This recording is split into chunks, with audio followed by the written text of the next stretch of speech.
In this tutorial, I will show you how to render your Blender 3D animation into a video file. And that way you'll be able to watch the video and show it to other people and upload it online. And the blend file that I'm using as an example is the finished project files of my sci-fi security drone tutorial series. So if you'd like to check out that tutorial, the link will be in the description. So the first thing that you need to do is make sure that your scene is all ready for animation. So when you click right up here on render and then click on render image or use the shortcut key of F12, you should be happy with the final result. So make sure that your scene is using the correct render engine that you want to use. In this case, I'm using Eevee, but you could also use Cycles. Also make sure that you're using the amount of samples that you want and check over all your render settings. And also if you want to do any compositing, make sure you've set that all up. So if you don't have the compositing tab, you can click on the plus here, you can click on general, and then you can click on compositing. So if you want to do any compositing, you could set that up. And also if you click right here on the output properties, make sure that the scene is being rendered at the resolution that you want. And then the other thing to check is the frame rate right down here. And I'm using the default frame rate, which is 24 frames per second. So once you've set up all the render settings and you like how the finished result is, we need to tell Blender to render out all of the frames into individual files in a folder on our computer. Now, if you click right here on the output properties and open up this output, you're going to want to choose a file format. And most of the time, you're going to want to choose a PNG file format because a PNG is a lossless image, meaning that it won't lose any of its quality. Whereas if you change this to a JPEG image,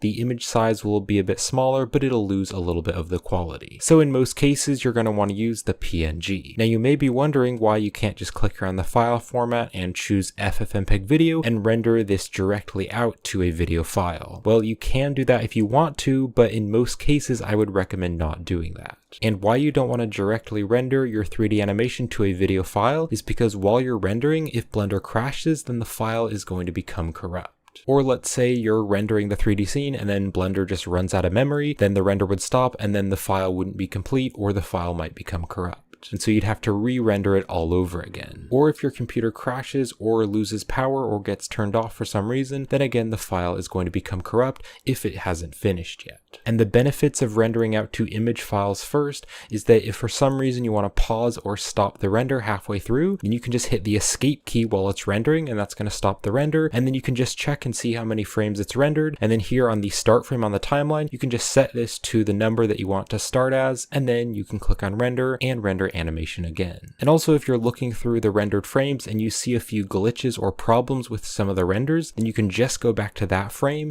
you can fix the error and then just re-render that frame. So now that we've set the file format to PNG, we want to click on this little file icon right here, and this is going to save an output to save the images. So then you can just locate to a folder where you have your project files, and then I'm going to click on the plus here to add a new folder, and I could just call this like rendered frames. Then I could go inside this folder and then I can click on the accept button, and then you can click here on render and click on render animation, or you can use the shortcut key, which is Control F12. So the animation is finished and I've located to the folder where I saved the images. And you can see it saved all the images by the frame number. So I can open up these images and I can look through them and I can make sure I like how they look. Now to turn all of the rendered images into a video file, we just need to use some sort of video editor. So if you use some other video editing program, then you can just use that and you can add in the frames as an image sequence. I'm going to use Blender's video editor. So if you don't have the video editing tab right up here, then you can click on the plus and you can go down here to video editing and click on video editing. You can also click right up here on file and then you can click on new and then you can choose video editing. So I can press Shift A and then I want to click right here on the image or sequence.